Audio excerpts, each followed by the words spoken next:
Muy buenas tardes a todos y muchas gracias por la invitación. Mi ponencia será en italiano, ma ustedes es un pueblo misericordioso. Quindi.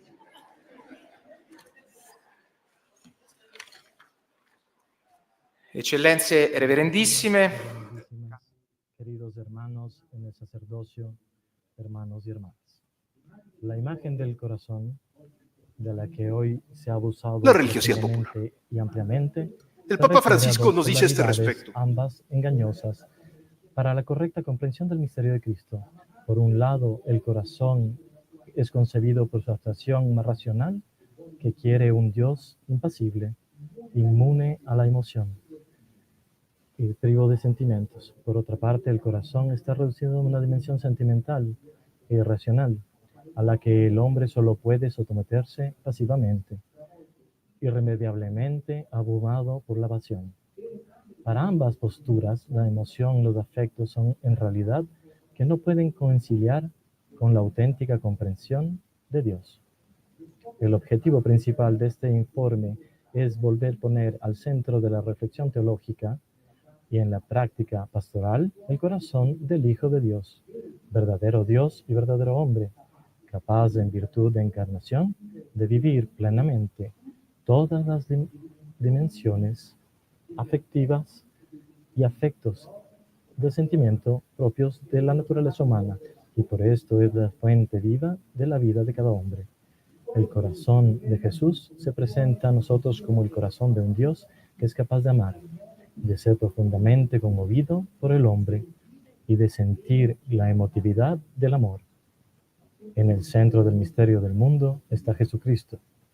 En el centro del misterio de Jesucristo está su muerte, que se revela en la resurrección. En el centro del misterio de su muerte está su amor. El amor de Jesús encuentra una morada en su corazón. Por esto podemos decir que el Sagrado Corazón conduce a la esencia del cristianismo. La persona de Jesús, Hijo de Dios y Salvador del mundo, revela hasta lo más profundo de su ser, hasta la profundidad de la que brotan todas sus palabras y acciones, su amor filial y fraterno hasta la muerte. Para la mayoría de las culturas del corazón, ha simbolizado el centro vivo de la persona, el lugar donde en la unidad íntima de la persona se unen la complejidad y la multiplicidad de las facultades, de las energías, de las experiencias, de los afectos, las relaciones. El corazón, además, es símbolo de la profundidad y de la autenticidad de los sentimientos y de las palabras, por tanto, de su fuente más profunda, el amor. El culto del Sagrado Corazón presenta a la persona de Jesús bajo el aspecto del amor, considerado no en algún misterio particular de su vida, sino en su característica fundamental, lo que lo define en su ser divino, porque Dios es caridad y lo caracteriza en todas sus manifestaciones de su vida terrena, desde la encarnación hasta la Eucaristía, desde la cruz hasta la gloria. Si Dios quiere darse a nosotros en Jesús como amor y bajo el símbolo de su corazón, se deduce que debemos responder al amor amando. El acto específico de la devoción al Sagrado Corazón es el amor de la criatura humana que se esfuerza por corresponder el amor del Verbo encarnado. Por eso, la liturgia de la solemnidad del Sagrado Corazón es totalmente impregnada de la invitación y llamar al amor. El corazón de Jesús es el corazón de la persona divina, es decir, del Verbo encarnado, y por tanto representa el amor que Él tiene y tenía por nosotros, un amor hecho de emociones y afectos, sentimientos, alegrías y tristezas. Por esta razón, el culto que se debe rendir al Sacrísimo Corazón de Jesús es digno de ser estimado como la práctica perfecta de todo el cristianismo. Pío XI. El cristianismo, de hecho, es la religión de Jesús, basada externamente en el mediador hombre Dios, que no se puede llegar al corazón de Dios, que no se puede pasar por el corazón de Dios, según cuanto Él lo dijo: yo soy el camino, la verdad y la vía. Nadie viene al Padre si no es por mí. La devoción al Sagrado Corazón se propone en el amor de Dios como objeto de adoración, acción de gracias e imitación, considerado también la perfección de nuestro amor a Dios y al prójimo como la meta a alcanzar mediante la práctica cada vez más generosa del mandamiento nuevo. Ámense los unos a los otros como yo los he amado. El Sagrado Corazón es por tanto la fuente, la garantía de la verdad, caridad soberana que debe reinar en todos los miembros de la Iglesia. Induce en todos los bautizados la voluntad de deliberada y constante de colaborar para un único fin, es decir, la salvación de las almas. Dios, la creación, la encarnación, la redención, el cristianismo como doctrina y como vida. Todo nos habla de amor y nos lleva al amor. La devoción al Sagrado Corazón no es, por tanto, un superamiento del cristianismo, sino la verdadera práctica genuina. Esta devoción no destina a intentar nuevos caminos, sino solo a reducir nuestra fe y nuestra piedad, el genuino espíritu del Evangelio. Por estas razones, Pío XI afirmó que esta devoción es la síntesis de todo el cristianismo. Y Pío XII añadió que, ya que el cristianismo es la religión del amor, el culto al Sagrado Corazón debe ser considerado como la perfección más perfecta de la religión cristiana. De hecho, es el culto del amor que Dios tiene para nosotros en Jesús. La antropología bíblica concibe el corazón como la sede de las funciones intelectuales y es el lugar desde el cual se proyecta y se procede. Por esta razón, entendiendo el significado de la Biblia, en el 70 interpreta y traduce lev, corazón, con nous, mente, considerando las dos palabras equivalentes, corazón y mente. Esto es muy interesante. Los escritores cristianos de los primeros siglos conservaron, en un principio, un lenguaje bíblico. Respecto a la palabra corazón, ya en el tercer siglo, los padres intentaron explicar intelectualmente todo que encontraron de inusual en los sentidos descritos, cardia, corazón. Esto nacía de la necesidad del esfuerzo de explicar el técnico bíblico a las personas, para las cuales el corazón tenía un valor casi anatómico, fisiológico, nada más. Singularmente, solo el estoicismo consideraba el corazón como el órgano central de la vida espiritual, la sede de la razón, de la cual emanan el sentir, la voluntad y el pensar. Así, el padre Origene, compartiendo esta doctrina, en estos aspectos muy cercanos al uso bíblico, habla del corazón del Señor como la realidad central y la fuente de los pensamientos y de la sabiduría, que el hombre tiene que beber el agua viva de la sabiduría. Y comentando, apoyar la cabeza del apóstol Giovanni, del corazón de Jesús, dice, escribe: Giovanni se encontraba muy cercano al intelecto del maestro y que más que nadie podía penetrar en la intimidad de su doctrina. No habla de corazón.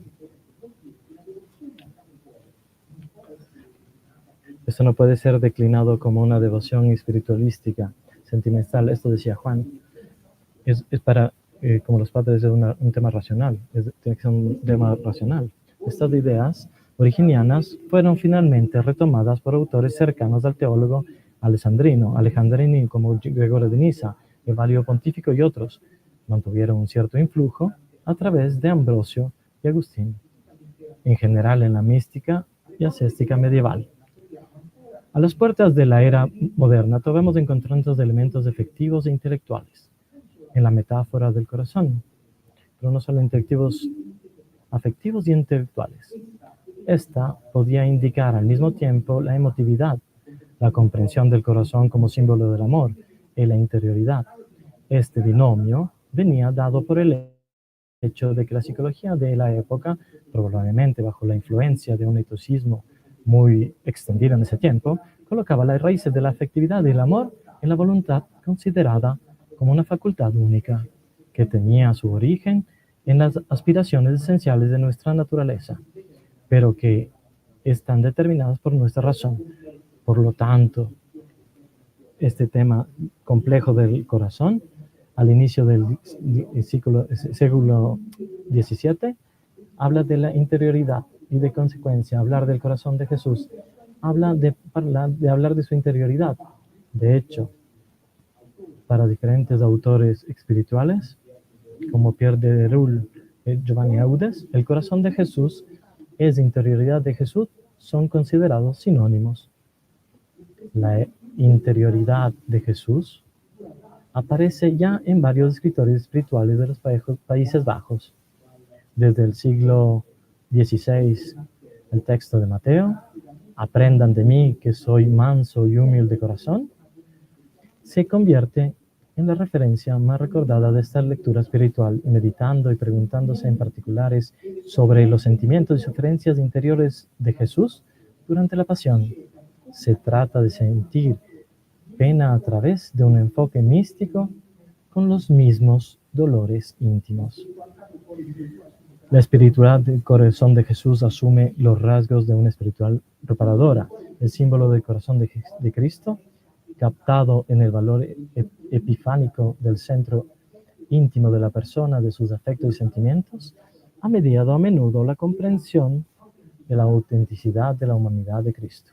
Con la encíclica Aurietis Aquas de Pío XII, señalamos este tema ya en los escritos de los padres, según el cual el fin por el cual Jesús asumió una naturaleza humana íntegra y un cuerpo frágil como el nuestro, fue como el nuestro, precisamente de promover a nuestra salvación eterna y manifestarnos de la manera más evidente su amor infinito, incluyendo su sensibilidad, su afectividad. Basilio y Juan Damasco afirman que los afectos sensibles de Cristo eran a la vez verdaderos y santos.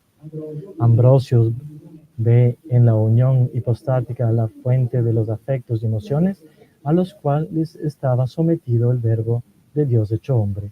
Agustín capta la íntima conexión entre los afectos sostenibles del Verbo encarnado y la mitad de la redención humana. También el Concilio Vaticano II, refiriéndose a los concilios de Calcedonia, Constantinopla II y en 2 ocasiones por Constantinopla III, profundizó la comprensión de la plena humanidad de Jesús, el hombre nuevo, utilizando, entre otras cosas, el simbolismo del corazón en el sentido que habíamos descrito. Cito: con la encarnación el Hijo de Dios se unió en cierto modo a todos los hombres.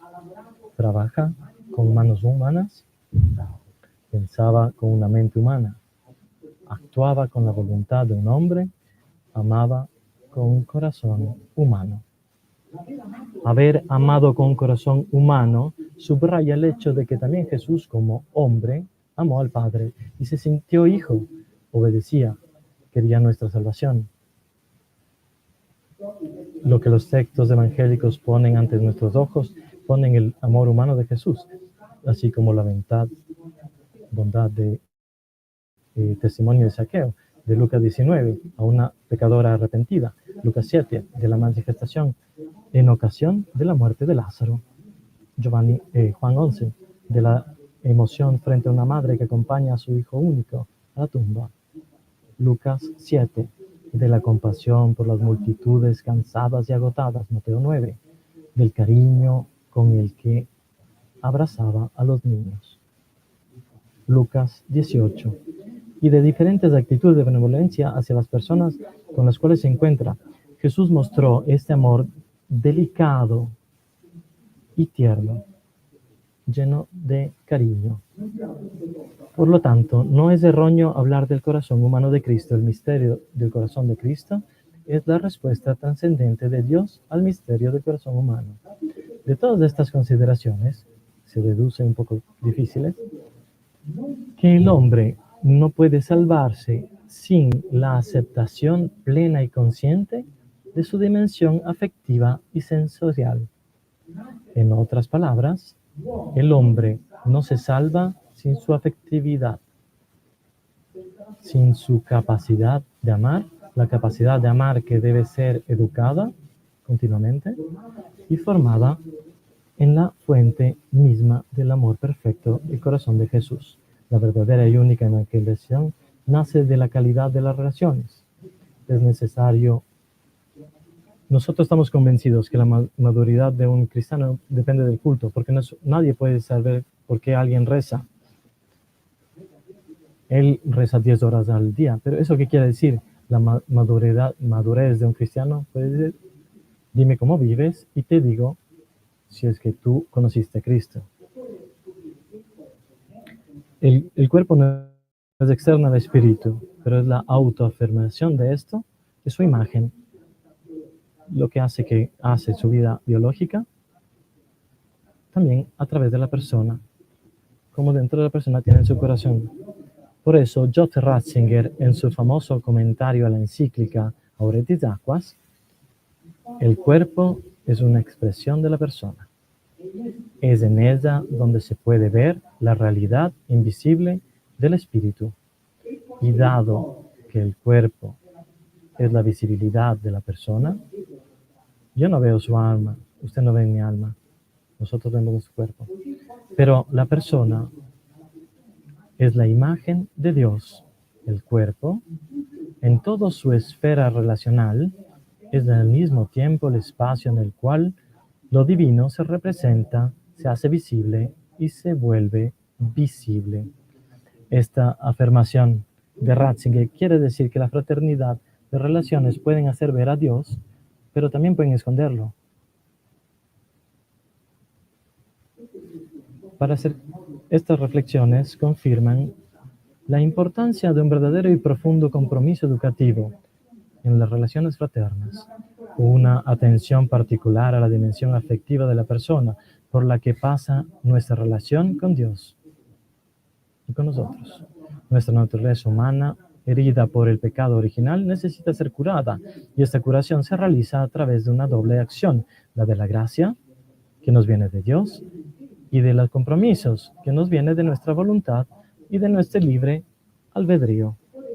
En este sentido, es necesario pensar la educación de los seminarios, en las parroquias, las escuelas, en las familias y en las realidades eclesiales de todo tipo.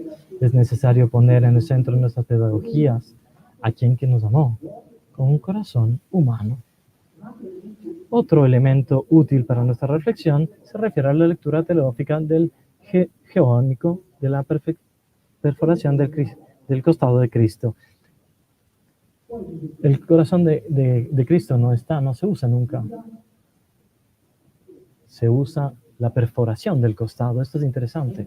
En este icono bíblico, donde más que cualquier otro, la tradición ha contemplado el corazón de Cristo, desarrollado no solo el rico significado teológico del símbolo bíblico, sino también la extraordinaria riqueza del contenido del acontecimiento, vinculándolo indiscutiblemente al misterio eucarístico, hasta el punto que muchos autores espirituales no distinguen entre el corazón y la Eucaristía. Esta imagen, no tengo memoria, capaz habrá quien la tiene, pero yo nunca vi un corazón así, con un corazón blanco y no rojo. Esta es una imagen profundamente teológica, porque el corazón de Jesús es la Eucaristía. La invitación a desarrollar, a regresar la mirada a la herida en el sentido salvífico del acontecimiento, revela un simbolismo de la Iglesia de la figura del discípulo mismo, su primera experiencia y fe, de la que sigue dando testimonio en la comunidad, deben convertirse en la experiencia y la fe de toda la Iglesia. El discípulo que Jesús amaba se convierte en el modelo de todos los discípulos. La espiritualidad de la devoción del corazón de Jesús describe también el clima en el que madura y se exprime nuestro testimonio cristiano, del mismo amor experimentado. Dejarse amar por Dios Padre con el amor que Él trajo al Hijo en el Espíritu, significa entrar en esta lógica paradójica que nos lleva a encontrar la vida en el momento en el que la consumimos por el hermano. Amar a nuestro hermano verdaderamente, no siempre amable. Introducir en la historia una nueva forma de vivir las relaciones. Es el plan de salvación en el que estamos llamados a colaborar en la Iglesia.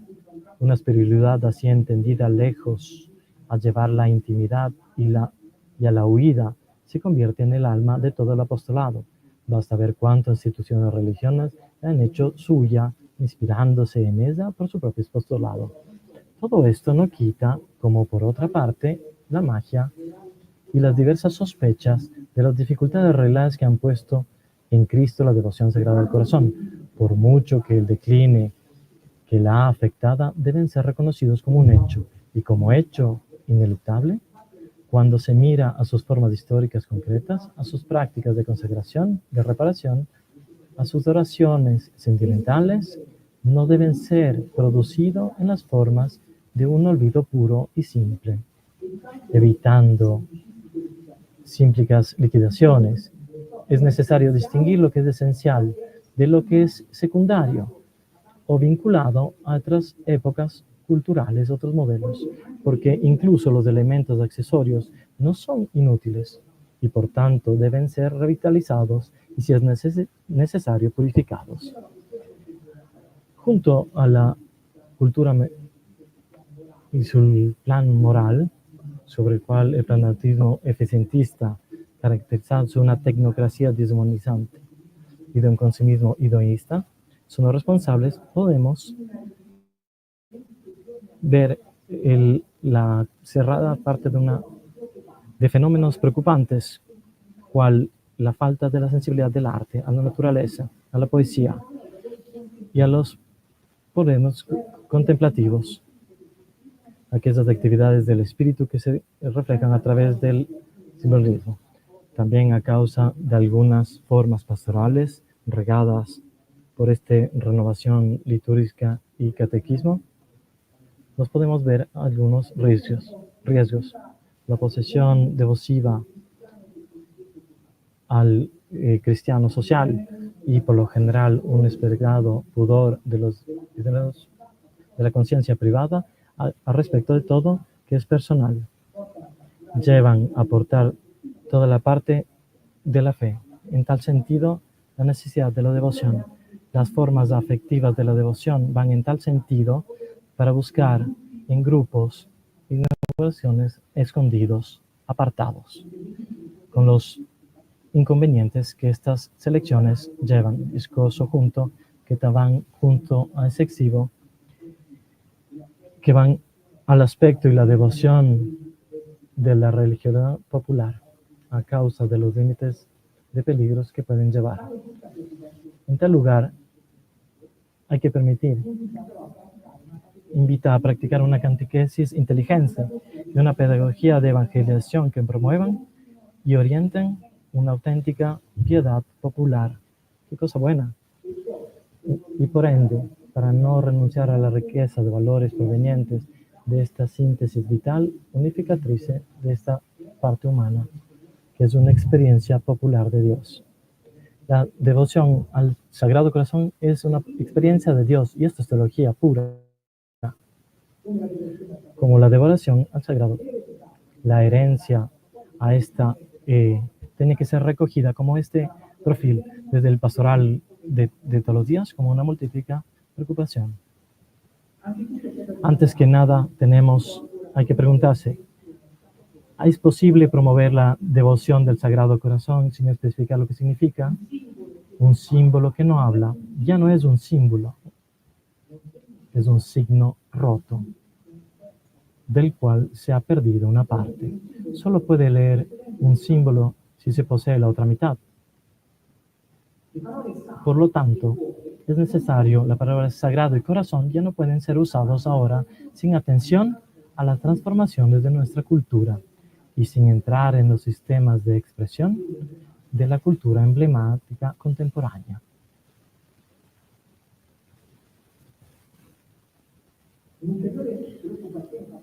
En esto debemos asumir un desafío de la cultura dominante por el tecnicismo, precisamente de una mayor atención y conciencia a la persona de Jesucristo. Por esta devoción presentada como una educación que se revela como un momento esencial de ignición litúrgica y espiritual, que quisiera proponer modelos de rezo y de encuentro personal. El cardenal Newman había detto cor come cor logico. Un corazón habla a un corazón. En la homilía pronunciada a la Eucarística para el cierre del Congreso Eucarístico 27 realizado en Matera, el Papa Francisco explicó esta importancia de la Eucaristía. Esta nos recuerda el primato de Dios. El Santo Padre, partiendo de la palabra de Lázaro, advierte que en ella se nos muestra la contradicción entre el rico, que hace alarde de su opulencia y festeja profusamente, y el pobre que yace a la puerta cubierto de llagas. El primero no tiene ni siquiera un nombre, es solo un adjetivo, porque las riquezas le han hecho perder su identidad, dada solo por los bienes que posee y la apariencia. Y en su vida no hay lugar para el Señor Jesús, porque Él solo se quiere a sí mismo. Por el contrario, el segundo se llama Lázaro, que significa Dios ayuda. A pesar de condición de pobreza y marginación, puede conservar intacta su dignidad porque vive en la relación con el Padre. El corazón eucarístico de Jesús nos mantiene en esta relación y nos llama al amor de nuestros hermanos y hermanas. Es Cristo que se ofrece a sí mismo, se rompe por nosotros y nos pide que hagamos lo mismo para nuestra vida. Puede alimentar al prójimo.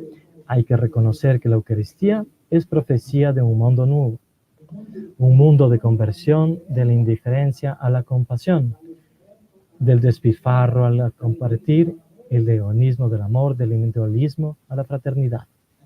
Un aspecto fundamental que une el corazón de Jesús de la Eucaristía es la reparación, es ontológicamente la reparación. Pío XI, en la encíclica Miserentissimum Redentor, recuerda que este deber de expiación incumbe a toda la humanidad. Nosotros estamos acostumbrados a decir, ese padre tiene la espiritualidad de la reparación, esa hermana tiene... No hemos entendido. El Papa está diciendo que el deber de reparar al corazón de Jesús va a todos los bautizados, a todo el género humano.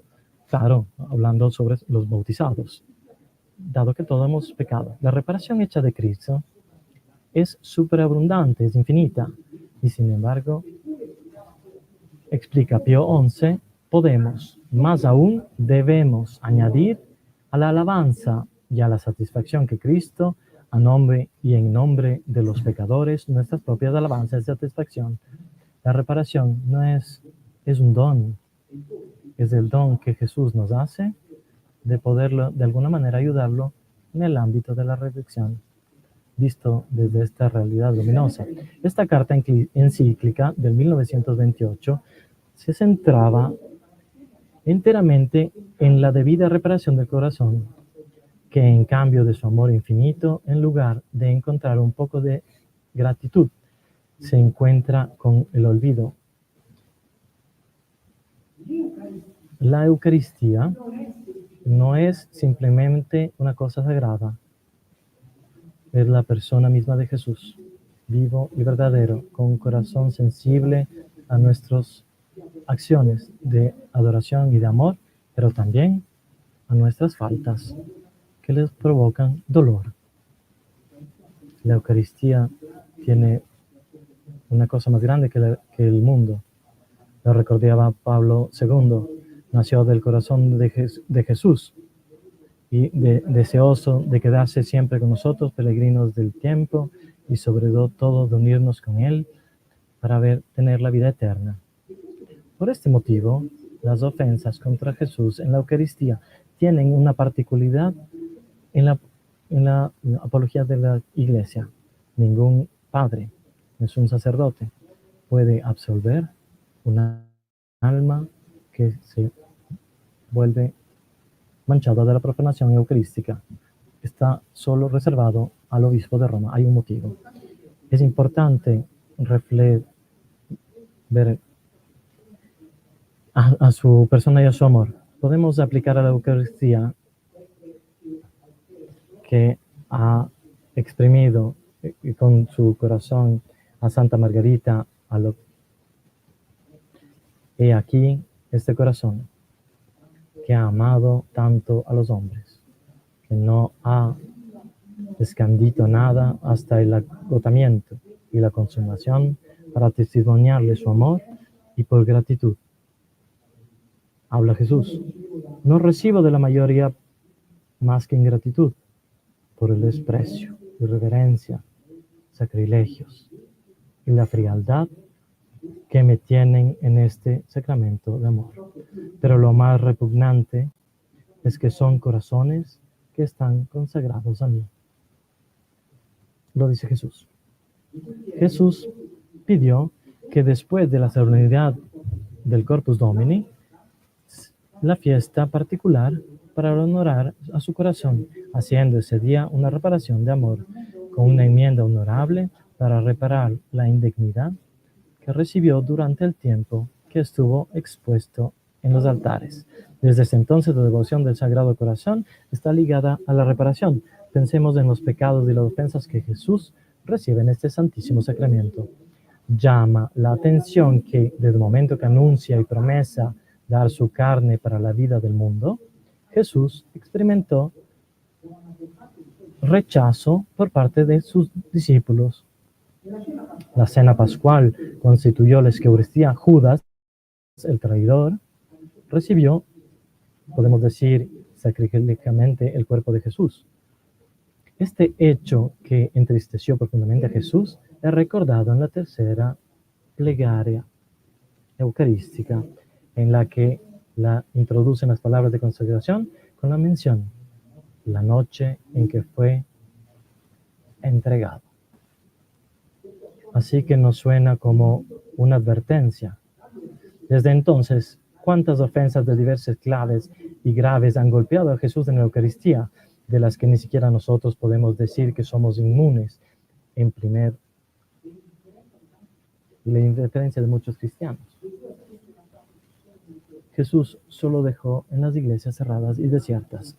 Es también de considerar la falta de fe y de unidad de muchos cristianos. A menudo de Jesús se queda solo en la iglesia cerrada y desiertas. Del respeto y de la adoración con la cual se entra y se está en la casa de Dios, delante de Dios, como si fuera un lugar cualquiera. Pensemos pues en las ofensas que Jesús recibe en el alma y comunes sacrilegias. Un hecho interesante es que la reparación se puso en la adoración eucarística. La solemnidad del Corpus Christi, con la procesión pública instituida del Papa Urbano en 1264, tenía y tiene como objetivo reavivar la fe del pueblo cristiano, pero también expiar los pecados cometidos contra el sacramento de la Eucaristía. A raíz de la revelación del sagrado, hay que ver que no hay cura que no hay lástima sin cura.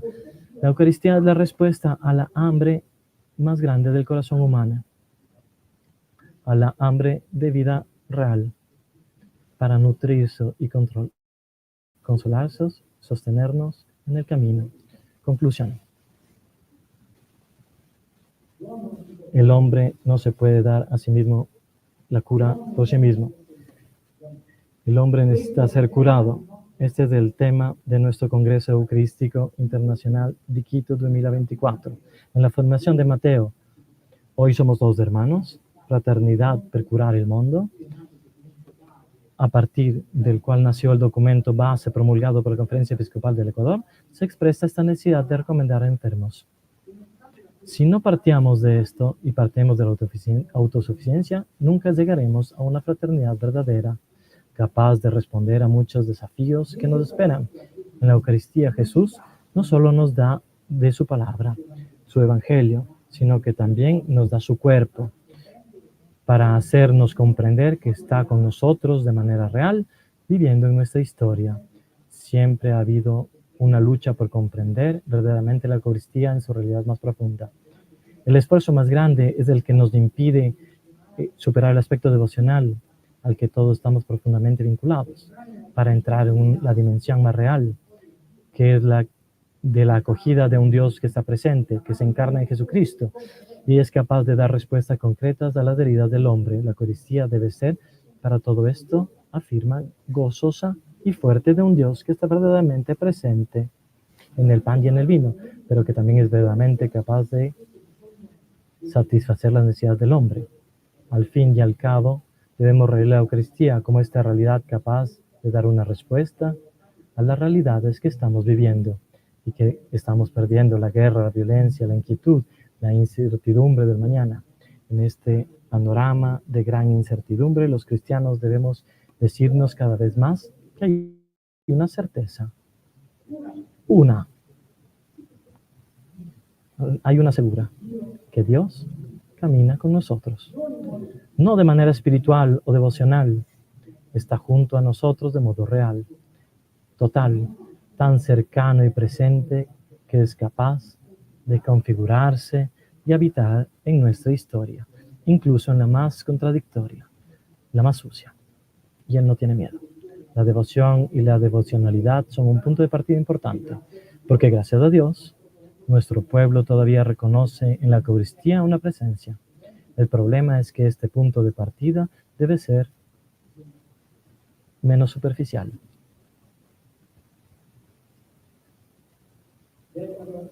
En Ecuador se celebra los 150 años de la consagración del Sagrado Corazón y es el primer país del mundo que se consagró al Sagrado Corazón. Esto entre el Sagrado Corazón y Ecuador es un corazón vivo, un corazón que tiene funciones, que puede sentir también dolor, que el corazón de Jesús, como menciona la tradición, es un corazón que palpa del amor y que siente la sufrencia y el frío que nos relacionamos con la persona de Jesús presente en la Eucaristía.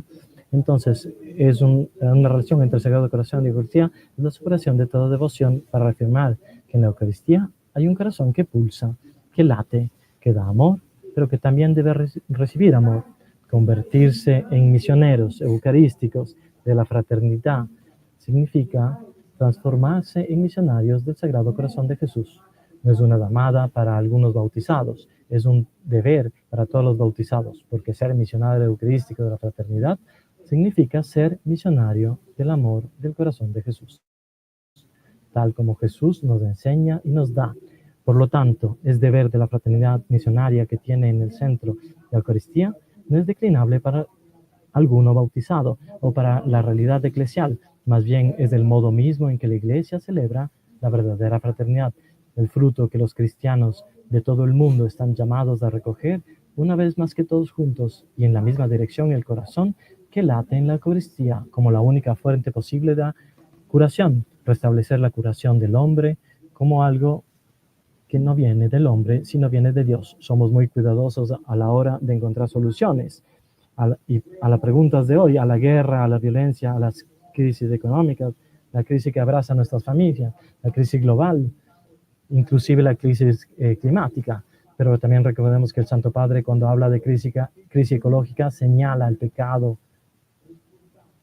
como la primera realidad en la raíz de la crisis. No es solo la crisis económica del egoísmo o del hombre, sino la fuente más profunda de todo verdadero desastre a nivel antropológico y económico, que recae en el pecado original. Es el único capaz de curar profundamente en la raíz de este pecado, el Dios encarnado, que encarnándose y haciéndose presente en la Eucaristía, va a curar con su corazón y su amor humano y divino nuestras relaciones enfermas y nos permite, si lo seguimos, de tomar a la fuente de la vida. Muchísimas gracias. Alla Madonna.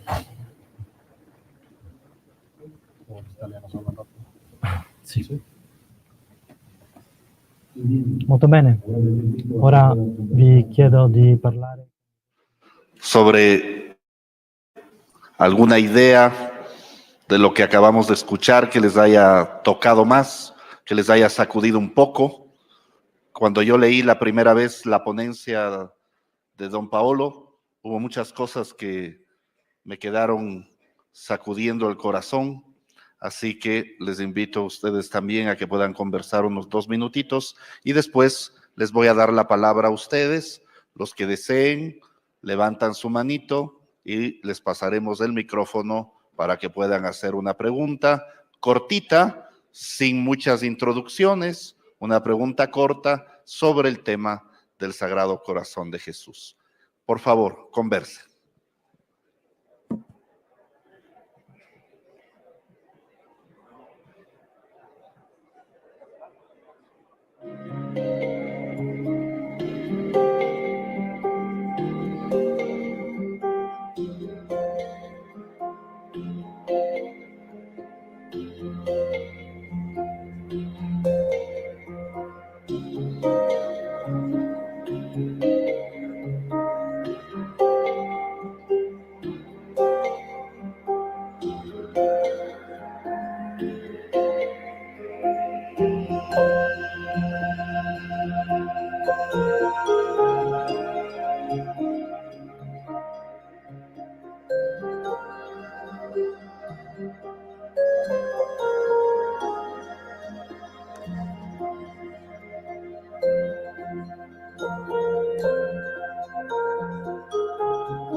Battery low.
Battery low.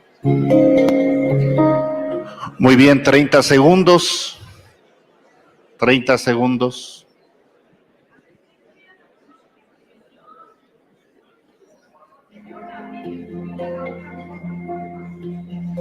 ¿Cuál?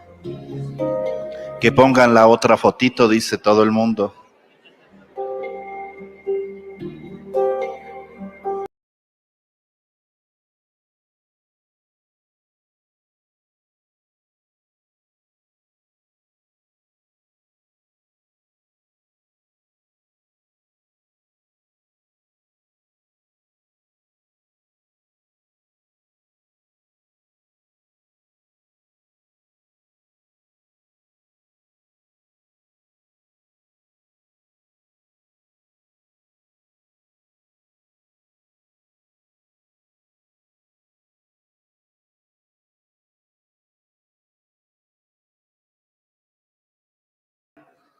Que para la renovación de los 150 años utilicemos este cuadro en lugar de utilizar el cuadro histórico de la consagración, pero bueno, ahí hubo muchas tensiones producidas. Bueno, al final nos quedamos con el mismo cuadro histórico de García Moreno, pero me parece que este es un regalo que San Pablo VI nos hizo al Ecuador hace 50 años. Y vean, 50 años después podemos apreciar este regalo y darle gracias a Él que ya está en el cielo y a la Iglesia entonces por la fe que nos ha regalado. Así que les invito a que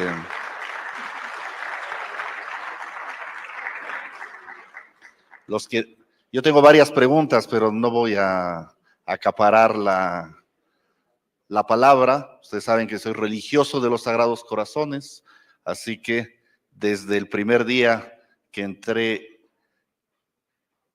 a la congregación por el Sagrado Corazón de Jesús, no por el cuadro, sino, ¿no es cierto?, por la humanidad de Cristo, por la humanidad de Cristo.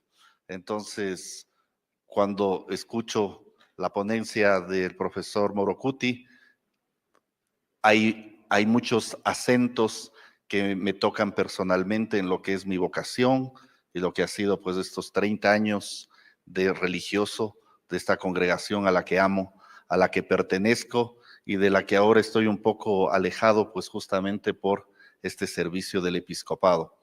Así que la palabra a ustedes, los que como ayer, demos la palabra aquí, por favor. Alguien que desee hablar. Ya vamos por acá, vamos así, ¿ya? Y los que ya han hablado, no les daremos la palabra.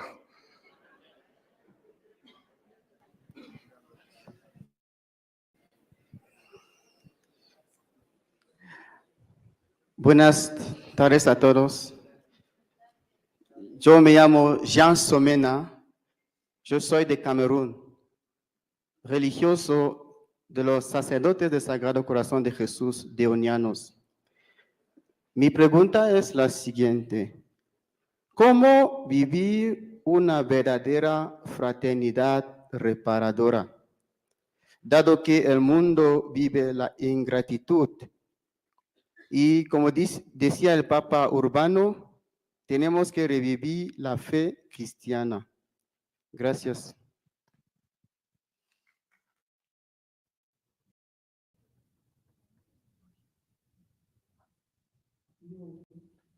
Yo pienso profundamente, estoy convencido que tenemos que comprender el aspecto de la reparación, porque nosotros cuando pensamos en la reparación pensamos a una serie de prácticas muy angustiosas.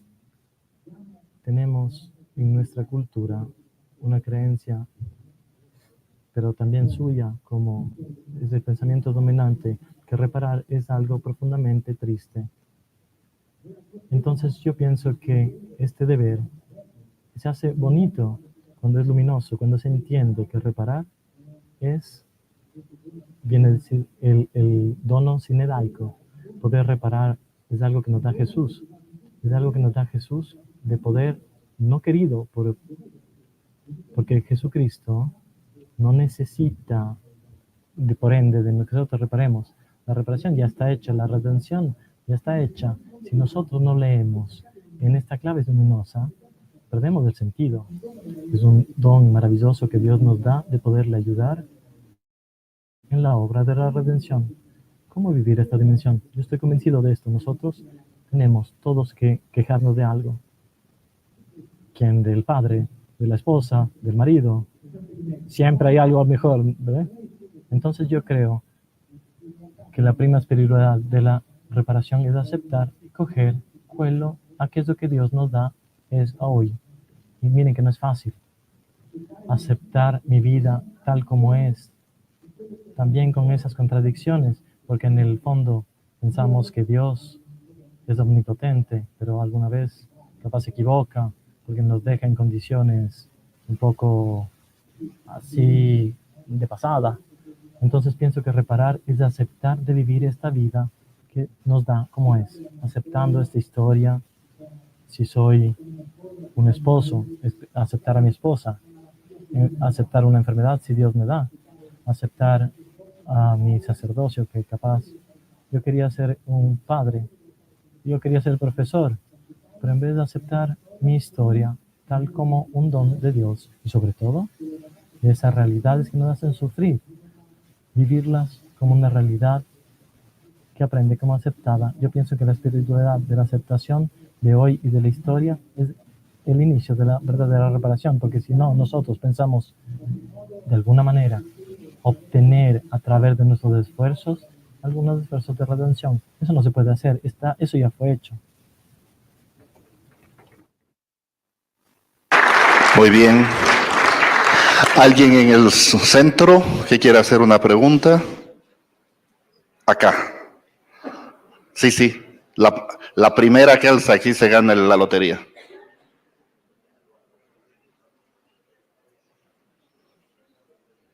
Ya hablaste. Sí, gracias. Buenas tardes, Padre. Bienvenido a la Carita de Dios. Todas las personas que vienen de fuera del país, de Ecuador, pues bienvenidos. Un fuerte abrazo para todos. Una pregunta, Padre. ¿Qué tiene que ver los milagros eucarísticos tan frecuentes con el corazón de Jesús de Eucaristía? ¿Y cómo lo explicamos? Porque he leído sobre los milagros eucarísticos y muchas veces en los estudios que hacen los médicos y científicos encuentran que es un pedazo de miocardio, muchas hostias que se convierten en carne. Y algún científico nos decía que Jesús en cada Eucaristía, en cada comunión, nos da un pedazo de su mismo corazón. Gracias, Padre.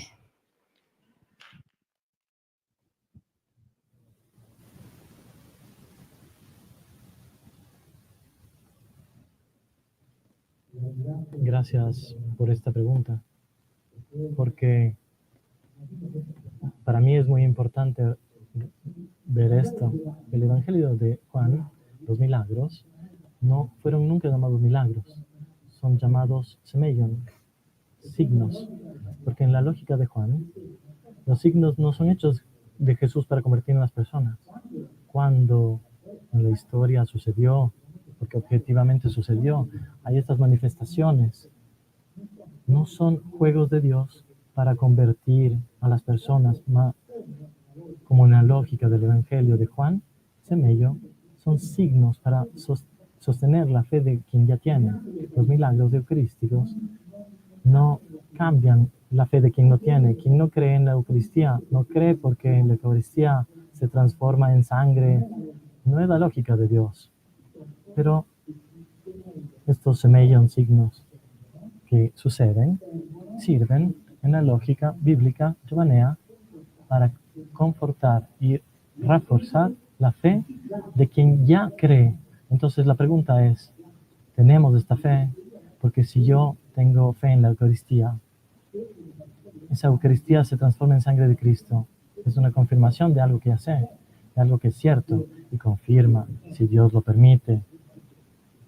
Habrá un motivo, pero no simple. Esto es importante. Los milagros eucarísticos, esos reconocidos, porque no digamos un abuso, hay un abuso. A esos reconocidos, que son muchos. Yo vengo de una ciudad, Siena, donde hay un milagro reconocido eucarístico, pero los milagros eucarísticos no sirven para convertir a las personas o para enseñar a la fe de la Eucaristía. Sirven más bien para confirmar lo que nosotros ya tenemos. Entonces, si se manifiesta esta felicidad, esta confusión, esta lógica que Dios se divierta en convertir y traer de sí la Eucaristía, estos milagros, es una lógica que no es bíblica y creo que puedo decir que no appartiene a la lógica de Dios.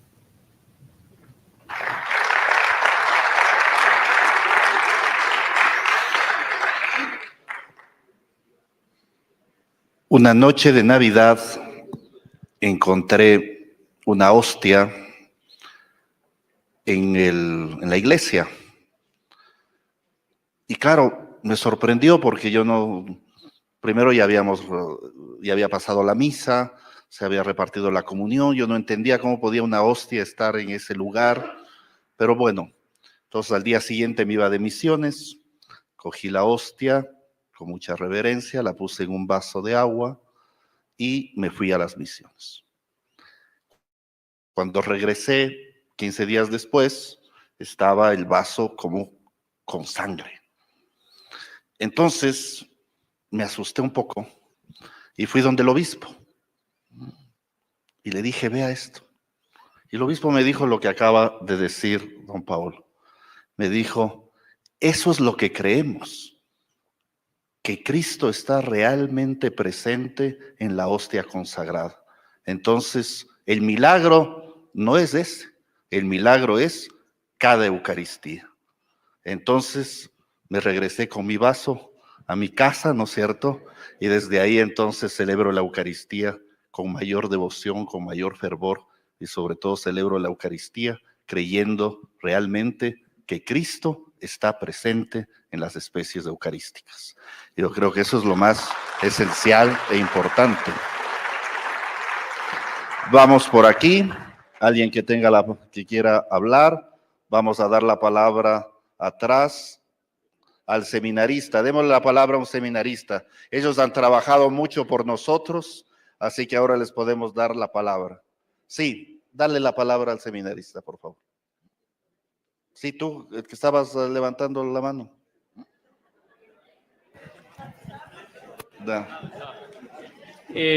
Bueno, buenas tardes. Con todo, soy del Seminario Mayor San José de Quito. Mi pregunta sería más bien, ¿cómo nosotros incrementaríamos o cómo deberíamos trabajar para incrementar nuestra fe hacia el Sagrado Corazón de Jesús, sabiendo que somos un país que ha sido consagrado a Él y que muchas veces tal vez lo podemos olvidar o lo podemos dejar como a un lado, ¿no? Entonces, ¿cómo podríamos nosotros fortalecer esta fe hacia pues, el Sagrado Corazón de Jesús, que es donde nosotros vamos a recibir y de donde nosotros recibimos el amor y la fraternidad, que es de luego que tenemos hoy en día, ¿no? En este Congreso Eucarístico? Entonces mi pregunta sería esa, ¿no? ¿Cómo podríamos nosotros fortalecer la fe y ver la fraternidad que nos invita a tener el Sagrado Corazón de Jesús?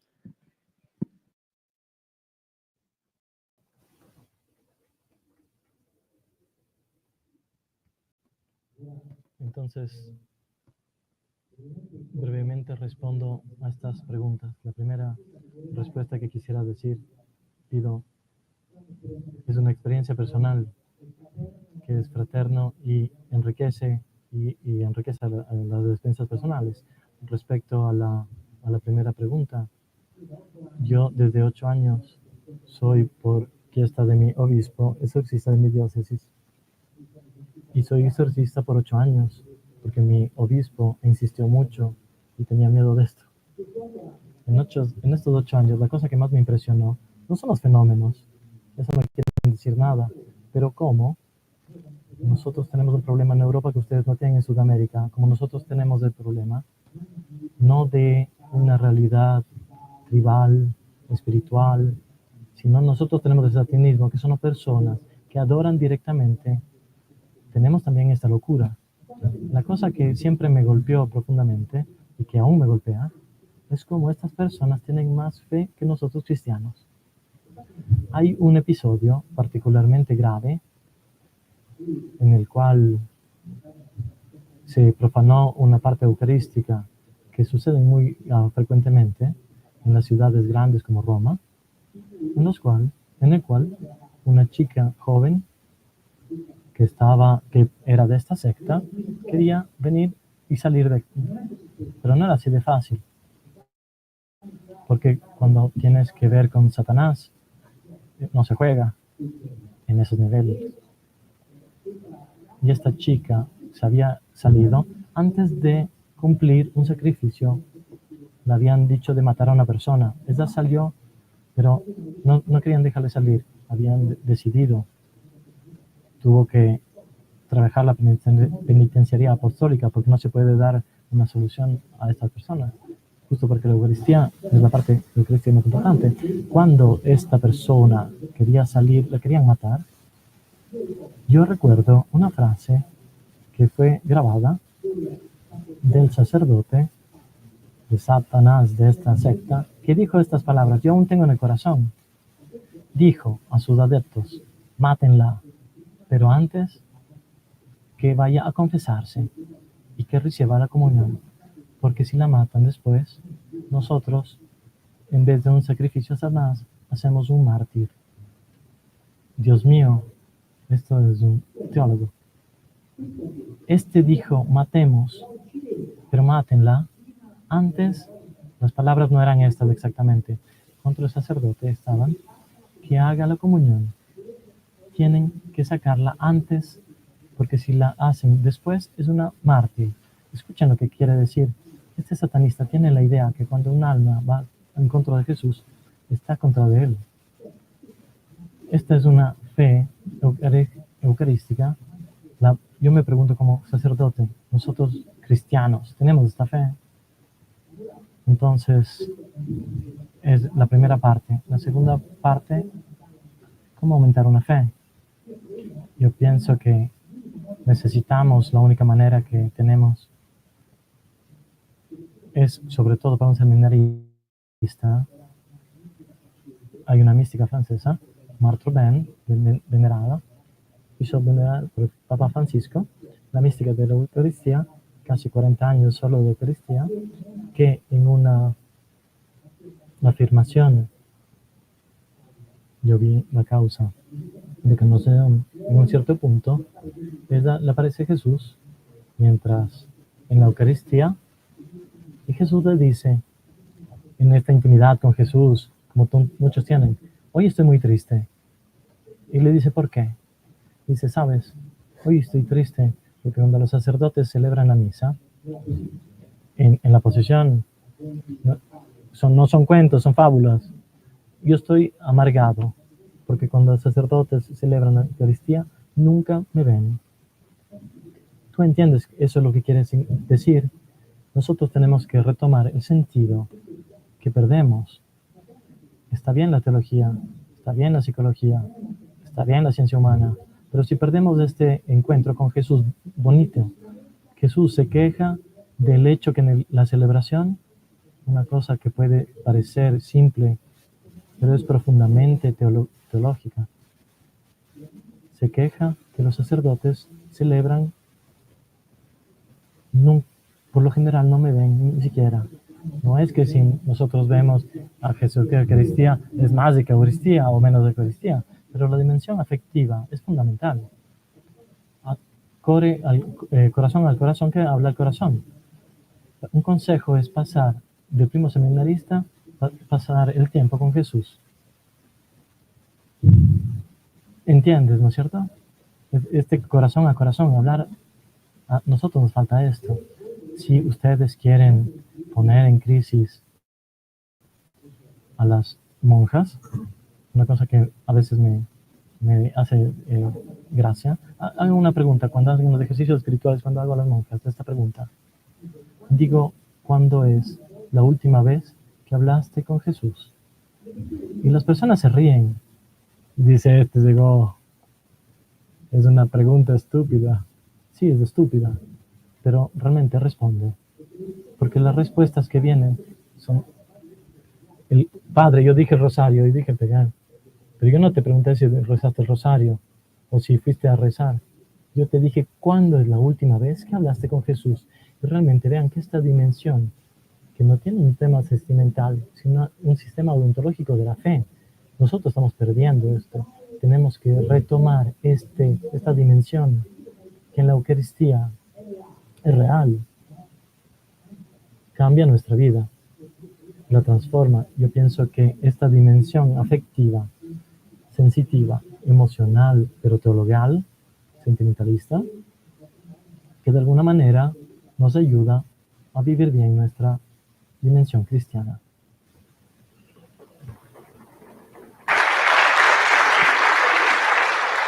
Les voy a invitar a que cada uno, ahí donde está, cierre sus ojos un momento y vamos a concluir este simposio. Y cada uno se va a llevar la síntesis propia de estos 3 días. Y les voy a pedir que utilicemos ese consejo del Papa Francisco, una idea, un sentimiento, una imagen. Que cada uno se lleve de estos 3 días una idea, un sentimiento, una imagen. Pensemos en eso unos momentos y luego podemos entonces rezar juntos el Padre Nuestro, esta oración que nos recuerda que no solamente que somos hijos, sino que somos hermanos, hermanos en el Hijo, que es Jesucristo, en su amor, en su corazón.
Pongámonos de pie.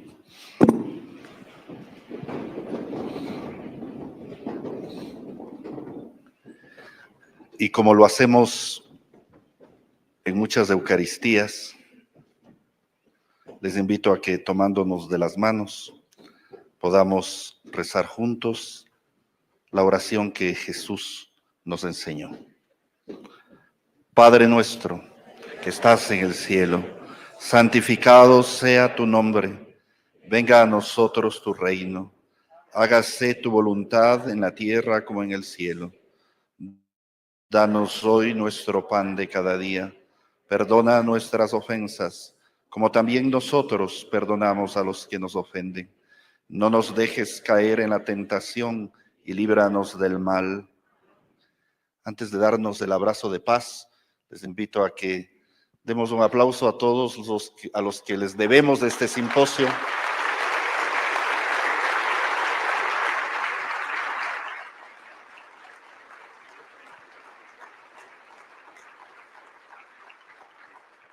Son muchos, así que no los voy a nombrar, pero de verdad a cada uno, muchas gracias por este esfuerzo de coordinación, por este esfuerzo de pensar, por este esfuerzo de estar juntos y sobre todo gracias a la Pontificia Universidad Católica del Ecuador que nos ha acogido estos días en su casa. Gracias al Padre Fernando Ponce, a nuestro rector y a todo el equipo que también desde hace mucho tiempo ha trabajado en coordinación muy estrecha con el comité organizador del Congreso Eucarístico para que estos días sean días de encuentro, de fraternidad, días en los que podamos vivir aquello que escuchamos, aquello que meditamos y que lo podamos entonces llevar después a nuestras casas, a nuestras familias, como decíamos hoy, a la mesa de la familia, a la mesa de la fraternidad, a la mesa litúrgica. El Señor esté con ustedes. Y la bendición de Dios Todopoderoso, Padre, Hijo y Espíritu Santo, descienda sobre ustedes y les acompañe siempre. El Señor esté con ustedes. Al terminar estos días tan hermosos, démonos un fuerte abrazo de paz. Que Dios los bendiga a todos.